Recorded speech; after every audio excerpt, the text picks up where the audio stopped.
to Left On. My name is Ajoke Yusuf. Thanks for the likes, shares, and subscribing to the channel.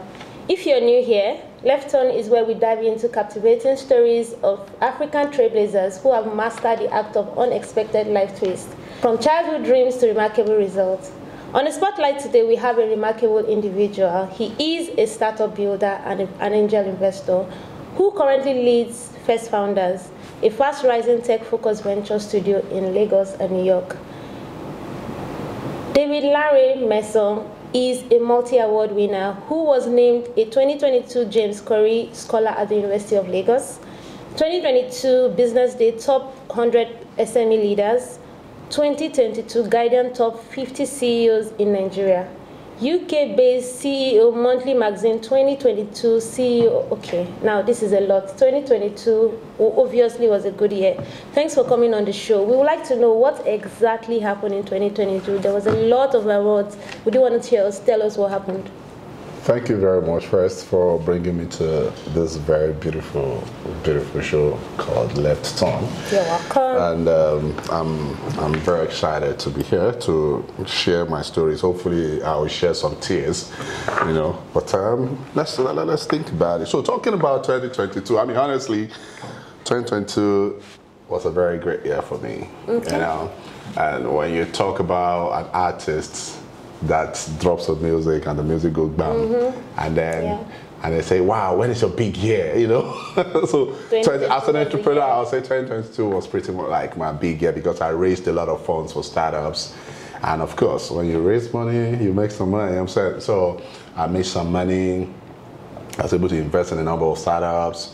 And of course, it was also a moment for me to take the company global. You know, First Founders was just everywhere. You know, we created a community that moved from 0 to about, say, 800 founders, early stage founders. And I was also a very, very thorough voice within the ecosystem in terms of doling down knowledge with regards to, you know, the end-to-end approach to building your startups, you know, as a founder and all of that. So that helped. I was very popular on LinkedIn.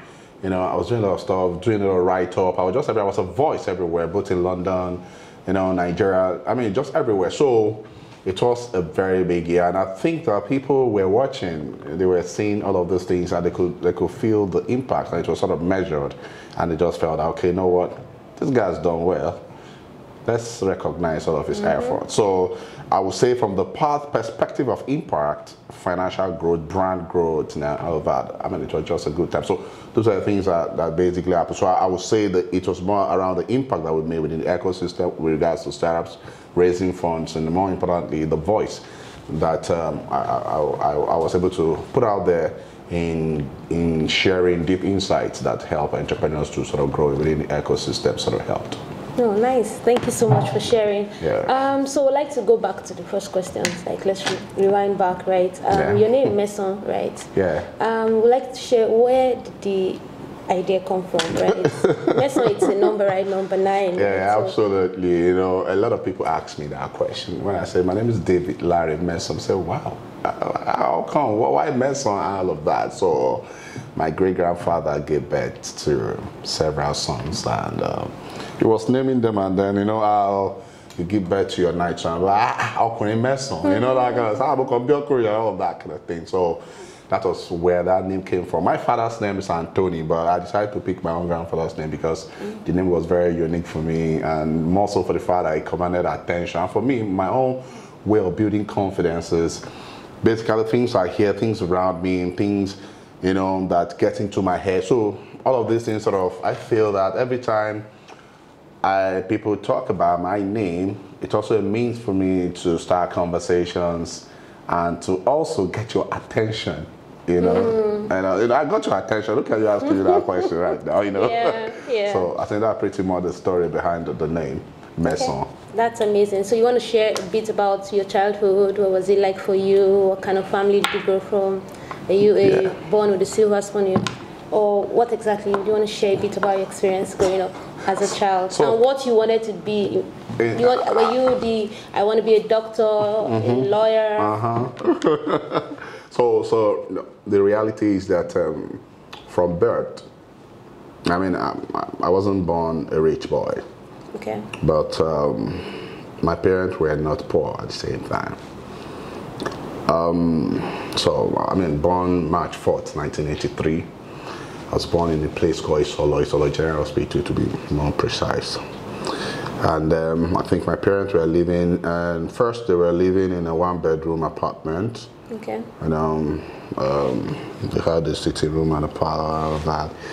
And then they further moved to living in a 3-bedroom. So I think that's where I became a bit more wise as a person. But one thing I understand that my father did was that growing up, I see that first I saw myself going to a good school, a good private school, Heart's Delight.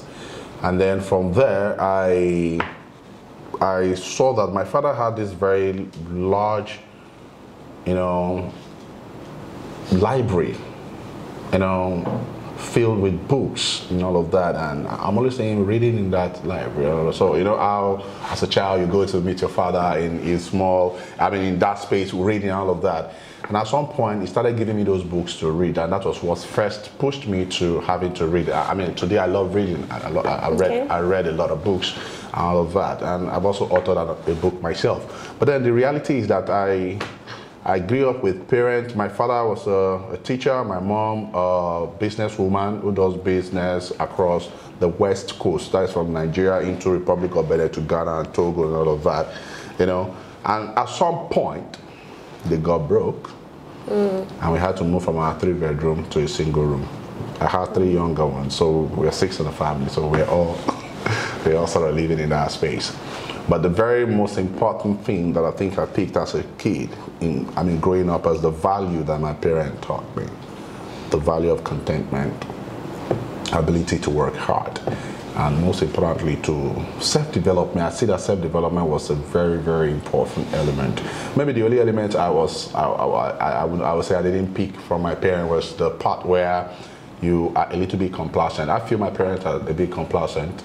From the perspective of having to, make money, because I feel if one door closes, it should go and break another door or find one window to break to be able to make that money. For me, I had to understand the concept of money making. So when I don't have money now, I see that I'm going to have an imminent situation of not having money. I'm immediately thinking about how to make money next. So, but also I will say that.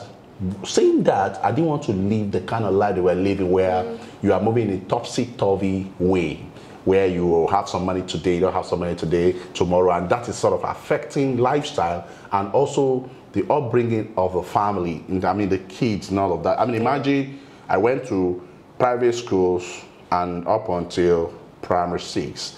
My father had already scheduled me for a private secondary school, and because it was broke, and he had already calculated that he won't be able to afford that secondary school. I remember the name of the school. I was like, how your mom will tell you, say, you are going to a school. The name of the school is Beautiful Gate.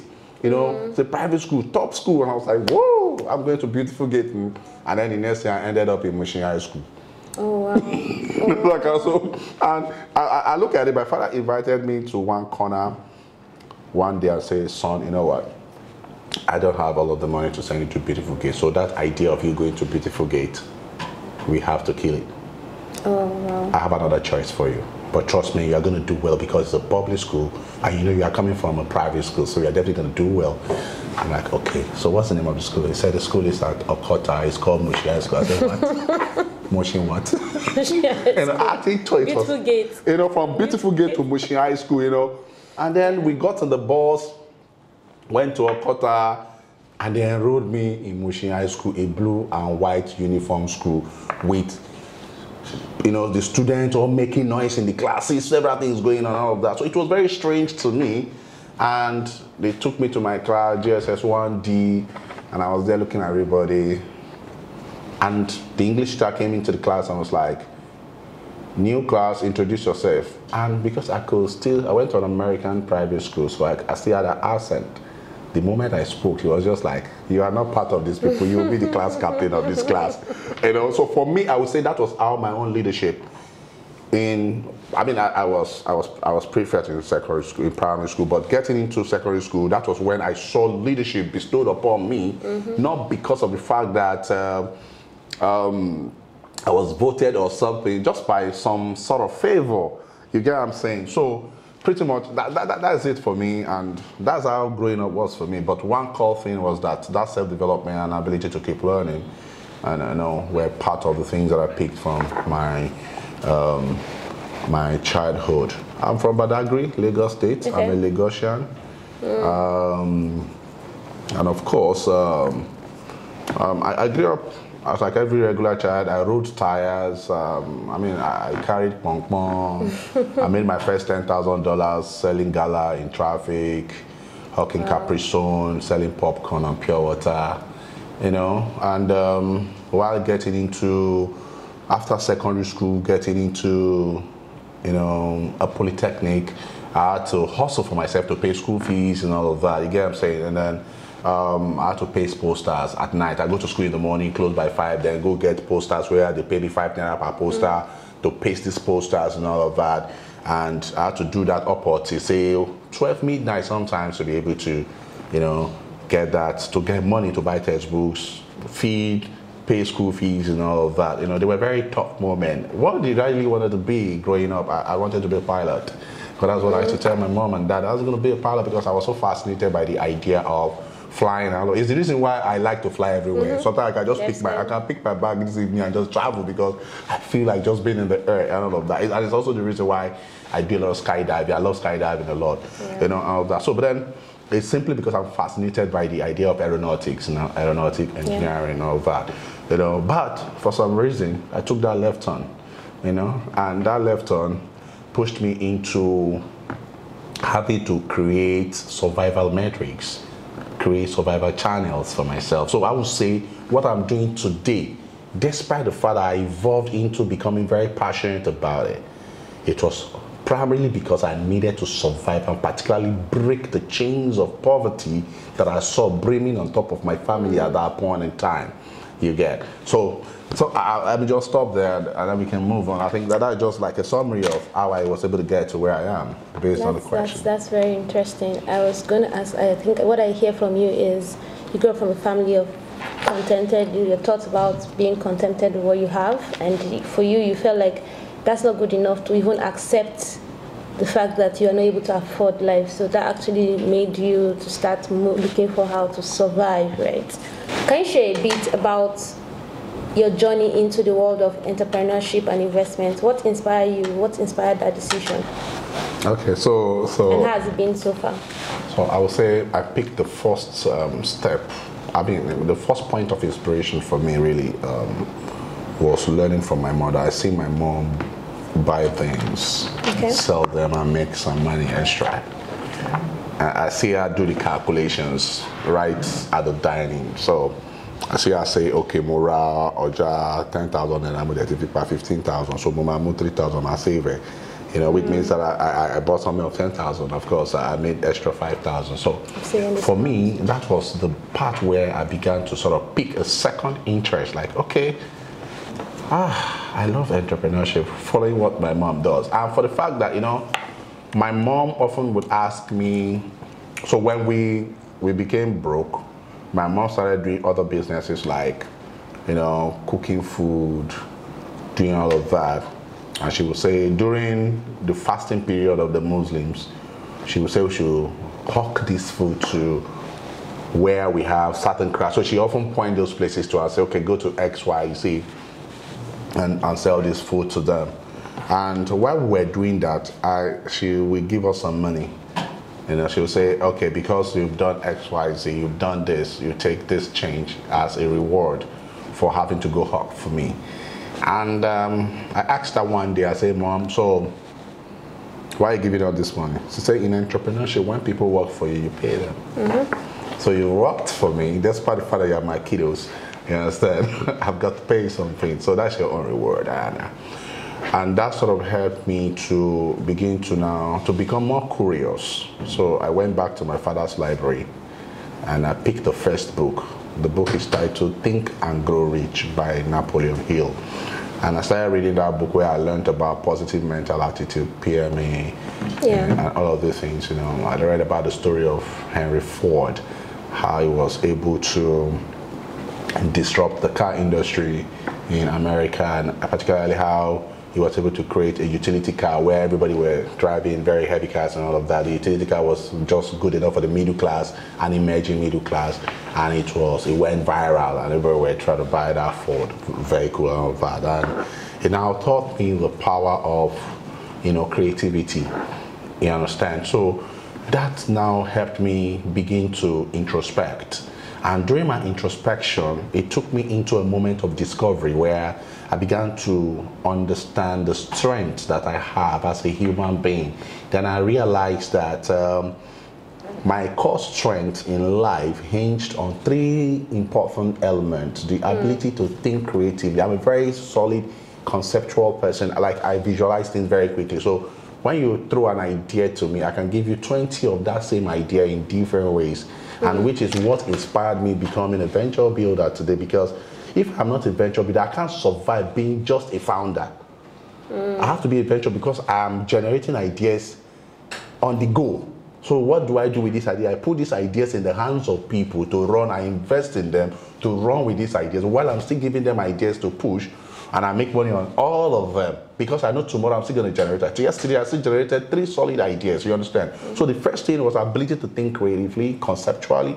Second was ability to write. I saw that I was a good writer because I have this artistic element, talent inside of me, which kind of stem around writing, singing, acting, modeling, which of course I practiced along the line. I mean, I did a bit of acting, featured on a number of soap operas in 2003 and 2004, did a bit of modeling, I was on some runways and all of that. And of course, I did a bit of music. I was a little star, man, singing, rapping, and of course, I still love music up until today, really. So, and hopefully, maybe I might be able to drop an album sometime next year. Wow. When I hit my first, maybe $100 million.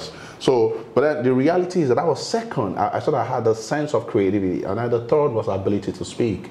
I realized that I could articulate my point very clearly everywhere I go, and I discovered that in school, in my primary school, where they say we should go for debates, and it sort of moved on to secondary school, and how I even became president when I was in Polytechnic. It was because people see me speak and very articulated with my point, ask questions in class and all of that, and they'd be like, "You're the president, You get what I'm saying? So when I was putting these 3 elements together, it inspired me into entrepreneurship, and that was what informed my first course in school, mass communication. Yeah. You get, because so these 3 elements are elements of communication. So I studied mass communication, and then while I was studying mass communication, I had started browsing very early. In fact, I was introduced to browsing in 1999. I became very active with browsing into year 2000 when I used to go and do night browsing. You get, and I was a sucker for night browsing. So I spent that period, which was also the period of the information age as at that time. You understand? So I spent that period reading a lot. And 30 of the solid books that I'd read from my father's library and online, I was able to source for those books online, and that now helped me to create my first product. Which was an automated ebook with a song underneath. Stand up for the champion, for the champion, stand up. So the book was automated, and I picked 30 of those of this book, but it sort of focused on what I call employee high performance and inspiring entrepreneurs to be able to adapt into the world of chaos and picking ideas that can help them break chaotic situations into very simplistic situations, and through there can break through with their business. So people were very excited about that book, and I sold my first 3,000 for 3,000 naira each. I mean 1,000 for 3,000 naira. That's how I made my first 3 million in year 2006. You get it? And that was the beginning of entrepreneurship for me. Although it took me a period of time for me to come to that point of discovery, but the reality was that when I saw that breakthrough, oh, Larry, 23 years old, you are not a millionaire. Okay. Now, I read a book that taught me something. It said, if you want to become a millionaire, create a product that you sell for 1,000 naira to 1,000 people, and repeat the process 7 times. And if you look at it mathematically, it sort of makes sense. 1,000 naira product times 1,000 people, that is how much? 1 million. If you get them to repeat the process 7 times, that is 7 million. If they keep repeating the process, they keep making 7 million, right? So I repeated the process of the 3 million that I first made in 10 places, and I had how much? 30 million. Wow. In just 1 year. So I grew 3 million to 30 million in just 1 year. You get, and that was the beginning of entrepreneurship, despite the fact that I lost that money at the age of 25. I lost all my money at the age of 25. Wow. And I'll share that story. You want to tell us about it? Yes, of course. So, let's go ahead. So as a young millionaire, I was just 20. I became a millionaire at 23. By 24, I joined a group called Young Millionaires Group. It's just a bunch of young people, you know. Funny enough, I was the youngest, you know, as at that time I just bought my first car for 5 million, BMW 5 Series. It was a top boy car in 2008, you know. I know how many people just see you as a young man. For me, I love fashion. I love to look great and all of that. And maybe because I'd been a model before, so you know the business of modeling is more about. So, and I used to carry a lot of weight, so you could see all of my stuff. Anyway, I don't carry anymore now, but I'm going to go back to that. But and then these guys now said, "Oh, come and join us. We're going to become bigger and all of that." And then I joined them. Then I started introducing businesses of, let's do oil and gas business, let's do Forex, let's do X, Y, Z and all of that. I was already getting popular. I mean, imagine how popular I was in 2008 when I was already 101 Young African Leader. I won Leap Africa Award, you know. I was already featured on BBC, you know, all of those kind of platform channels. I was on everywhere. I was so popular. And then people started giving me money. They said, if this young boy can be this successful, take our money and help us to turn this money into wealth. Truthfully, I started doing that for people. You get. But then, because I read books on what I call the OPM, other people's money, yes, they're using other people's money to succeed, help them to succeed as well. And then I joined, and then they said we should do these businesses, and I collected all these people's money, added it to my money, I gave it to these guys, and they disappeared. Wow. You know, at 25, I lost every money plus other people's money, and that was the beginning of depression in my life in entrepreneurship. Wow. You get, and for 1 full year, I was depressed. I was living in Ikoyi as at that time. I was so depressed that I wasn't doing anything. And in the midst of not doing anything, a number of people came to console me. I remember one of the ladies that came to console me got pregnant. Okay. And she told me that, he said, you know what? Don't tell anybody about this. It's just a moment for you to know that you're about to get married. But I'm here to support you so that you can get back up. I believe in you, you have a great destiny. But we have got to have this baby. I said, no, you can't do this, all of that. He said, do you want me to report you to British Council that you're a member of, Leap Africa, all of those kind of stuff. And I was very scared. I've never shared this story before, but you know, it's just important that while taking that left turn, it's important for us to get into the details of what pushed us to be able to take the left turn and how uneasy it can be and how you can actually navigate your way through breaking through those boundaries to becoming who you really have to become. Yeah. My story has changed has changed for the better today. You understand? But the reality is that it was a journey. It was a whole journey of compromises, failures, pains, depressions, and all of that. I was depressed for a full year. And in that full year, I was nursing a child that was born. You get it? And I had to go back and do my rediscovery because I don't want to be in that same situation because it was taking me back to, oh, Pop City broke, tell lady. Why not it broke by? So that I go through that same child, all of that same process. But then the good thing was that I went through all of that. I was owing people, police was after me, you know, and I didn't know what to do. I didn't want to even talk to anybody because I've always believed in the idea of, even though I love to talk, but I love to keep things to myself. And I'm still used to it today. Like, I don't want to talk about things like, so, but then I needed to figure out something to do, and it took me a full year to be able to now get to the point where I have to figure out things. Imagine being a millionaire and at some point 1,000 naira was a problem for you. But I knew that there was something inside of me that I need to change.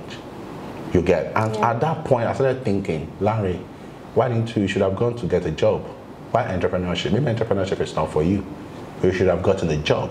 You should have done this. You should have done that and that. I remember at some point, Etisalat just came out in 2018 to 2009. Yeah. And then the office of the head office was in Banana Island. I had moved from Ikoyi because I couldn't pay the rent, and I moved to Onikon. And I spoke to my baby mama and said, hey, our daughter is so beautiful. She was so angelic. I was like, and Etisalat needed babies for some shoots there and adverts, and they were going to pay. I was like, I'm going to take the baby to Etisalat so we can make some money. She was like, so you want to sell my child? Like, you want to sell my child? So, and that really got to me. It got to me.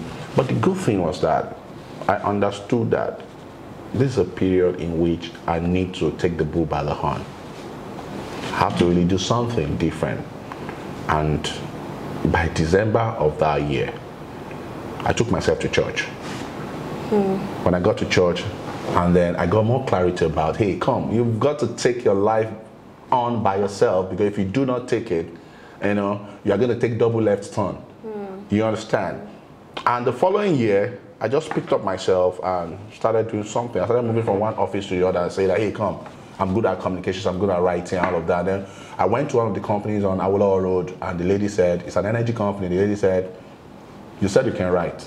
Sit down here and write me something now to prove that you indeed can write a marketing proposal. If you write me a marketing proposal for our company, I'll give you the deal. I said, can I have A4 paper? Because I draw inspiration from empty blank sheets. They gave me a number of blank sheets, and I wrote 15 blank sheets of proposal. She looked at it. She called somebody and said they should come and ask me who brought this notes that I just copied on those A4 paper, who brought it to me inside this office. The lady asked me, I said, nobody now. They said, did you step out? I said, I didn't step out. I wrote this now. She went, brought in 100K, gave it to me, said, you must be very good. We are going to hire you. And that was the beginning of getting back into entrepreneurship. And then that was when I realized that I am called to do entrepreneurship, but not just to only do it, but to also enable people.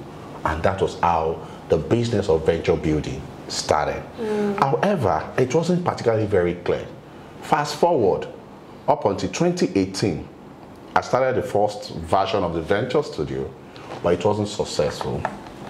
And then 2020, and I started First Founders. You understand? After I had lost again money in politics, because I had to go into do some politics in 2019. But I mean, if time permits, I might go into that story. But realistically, I got into venture building, and then the rest is history. That's amazing. Wow, a lot, man. Okay, so I'd like to ask, right, as a leader in the tech startup ecosystem, what do you believe are those key qualities that distinguish a successful entrepreneur from others? What do you think? What is that thing that you believe is a distinguishing factor between a regular, an entrepreneur, or any other person? A successful entrepreneur, rather. I've always believed that entrepreneurship first is about problem solving. Okay. But then you cannot solve a problem that has no purpose. Oftentimes, what distinguishes a successful entrepreneur from others is that purpose, the one who discovers the purpose of what he's doing, the value he is offering or she is offering, is going to last in the market and in the minds of the people.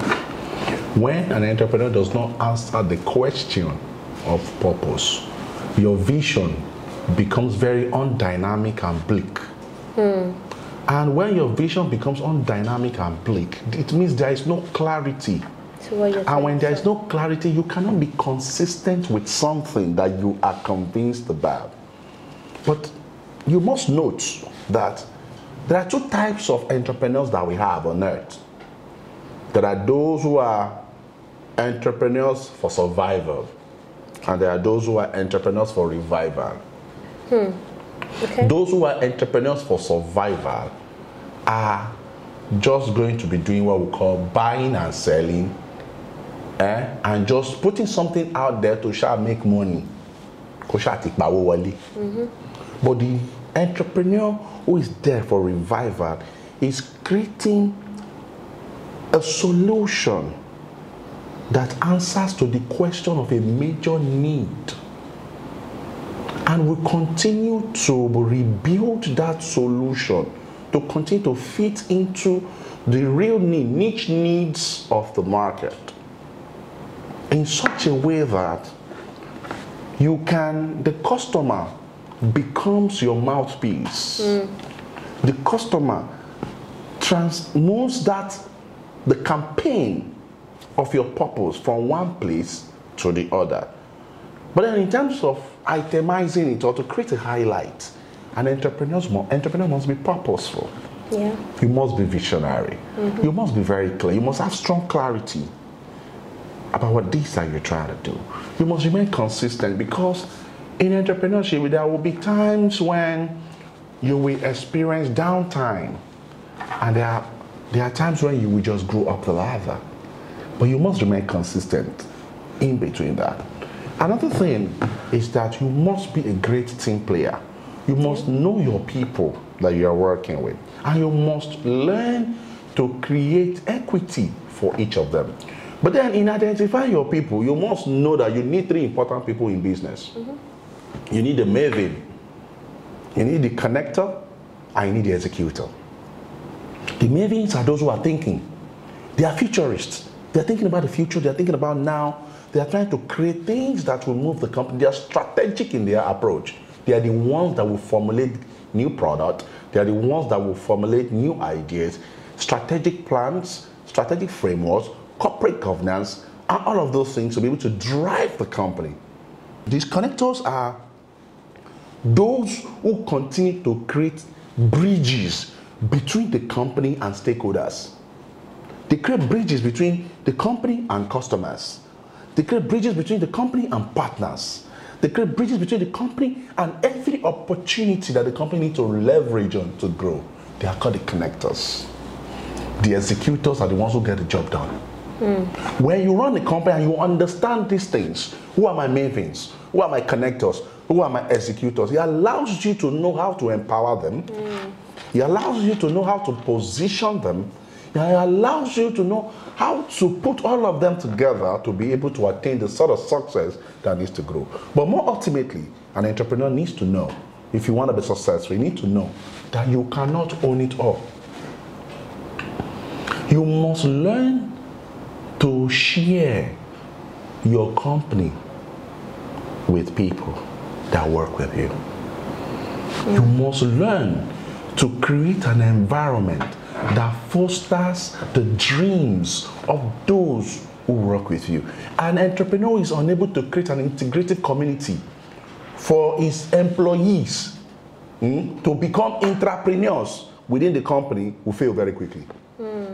So you must understand that you're an entrepreneur. You must be, when people come as employees and they key into the vision, convert them into entrepreneurs. Who are entrepreneurs? Entrepreneurs are people who are working for a company but end up working with the company in this format. One, they begin to share in what we call employee stock options. They get equity in the company, right? The company gives them opportunity to create a product that they are responsible for, that generates money that they share profit from. A smart entrepreneur that thinks that way will see the employees begin to pour out themselves. And let me tell you the beauty of every successful company. When people pour themselves out to you, you win.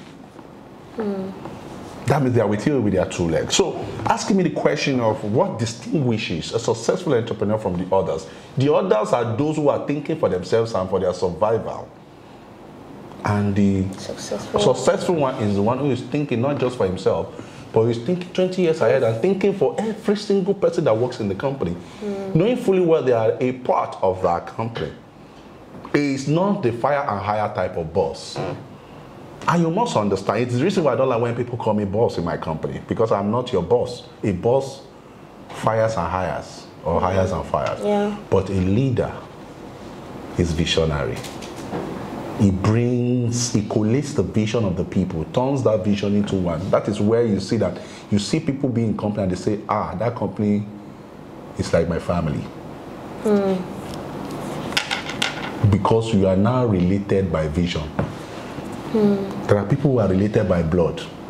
There are those who are related by intricacies of their certain values. But there are those who are also related by vision and purpose. So to distinguish yourself, you must learn to begin to pull together the idea of knowing purpose and understanding the purpose of everyone and marrying that purpose as one. So that as you win, your people win. And it becomes collective. But it takes some deep insight and some guts to be able to get to that point. I'm practicing that. I don't own 100% of my company.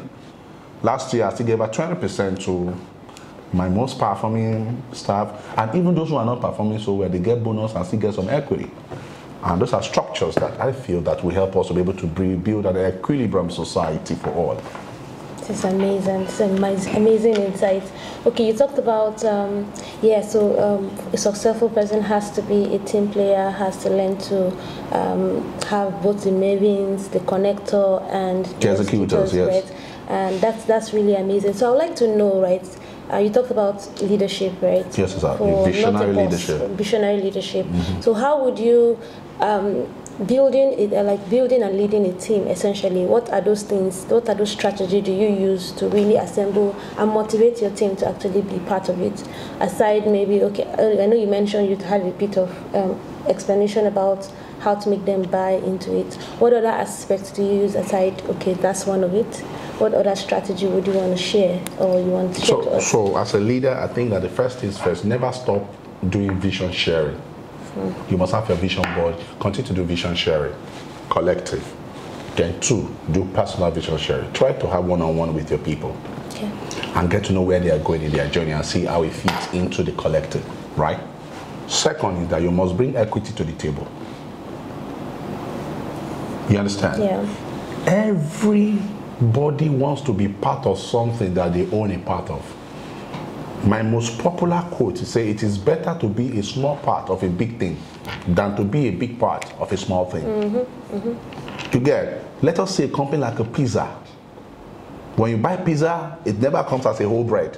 It comes in piece, right? So when you pick one and you are eating and you leave the rest, thinking that you come and eat all, excuse me, you will know that it's either the pizza will get spoiled or you will not even have it at all, right? Yeah. So you must learn to begin to say, what part of this pizza do you think you will love to taste? Can you own it? But these are the criteria and the conditions for ownership. However, I know you can own it because it also fits into where you are headed. Equity. You understand? Yeah. Third is culture. You must foster a great culture, workplace culture, and a culture that is not just only embedded within the confines of the workplace. Something that they can carry out of the workplace and still practice it out there. You get it? Yeah. Then there's something I created called moments. I don't know why people think that people don't need a break. I don't know why a lot of time entrepreneurs think people don't need a break. I always give people working in my company their moment. When I see you, I can just look at you and say, man, come on, you need a moment. Take 1 week off. It is not summer holiday, it is not leave. It's just a moment. But I always say that when you take that moment off, reflect on where you are coming from, where you are, and why we asked you to take that moment. So when you are coming back, you are coming very vibrant. Yeah, I see. That's interesting. So my last question would be that failure is a part of entrepreneurial journey, right? How do you approach setbacks? How failures, like both physically and guiding startups? How do you approach failures, basically? So for me, because I've failed too many times in my life, I've come to understand that the failure in itself is one of the adornments of success. So if you see me put on bling bling and all of that, for every bling bling, it's an experiential failure. That is contributing to the beauty of every bling that you see around me. You understand what I'm saying? So when people fail, people are quick to judge them. Yeah. When people fail, people are quick to look down on them. When people fail, they don't think of giving them a second chance and even a third chance. For me, I always say that if I was not given a second, let's say even myself, I didn't give myself a first or second chance, I won't be here doing left turn. Mm-hmm. You understand what I'm saying? So when I see people fail around me, I know that they've picked one thing. They picked experience. Yeah. They picked new knowledge. They've picked a new type of confidence that they know they can defend. You cannot defend what you haven't failed at. When you have practiced something and you keep falling, just like a baby that is crawling and the baby falls, stands up, falls. At some point, when the baby stands up and starts walking, you hold the baby and say, don't fall. The baby will say, leave me alone. That's the confidence to defend that ability.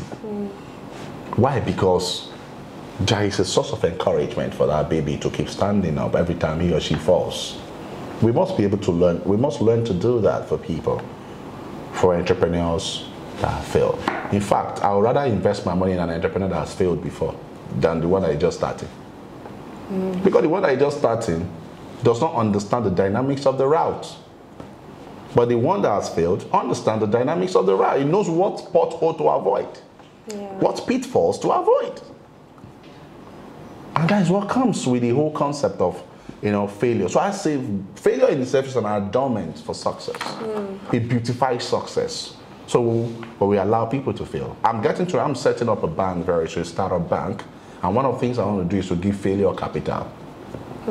I'll give you money to just go and fail. Wow.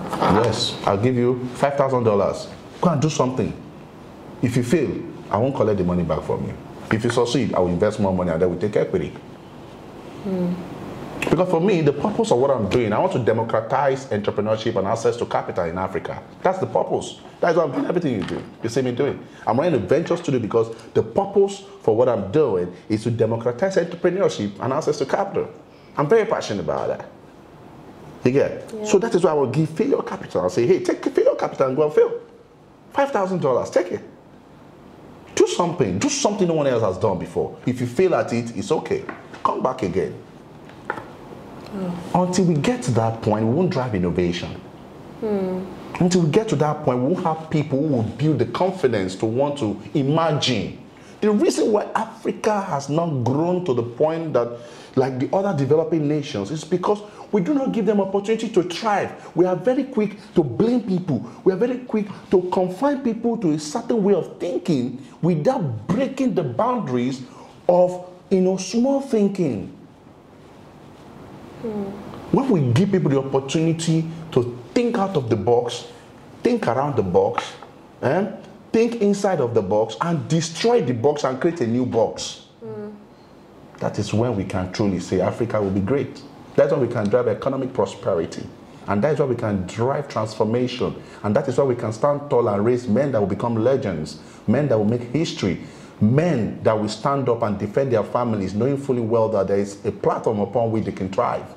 And that is where the people can truly become successful, and that's where the nation can prosper. That is when we can see people turning our lithium into great things. That's when we can see people turning our gold into great stuff. Not that they will pack gold and $9 billion worth of gold and put inside private jet and go and sell it somewhere else.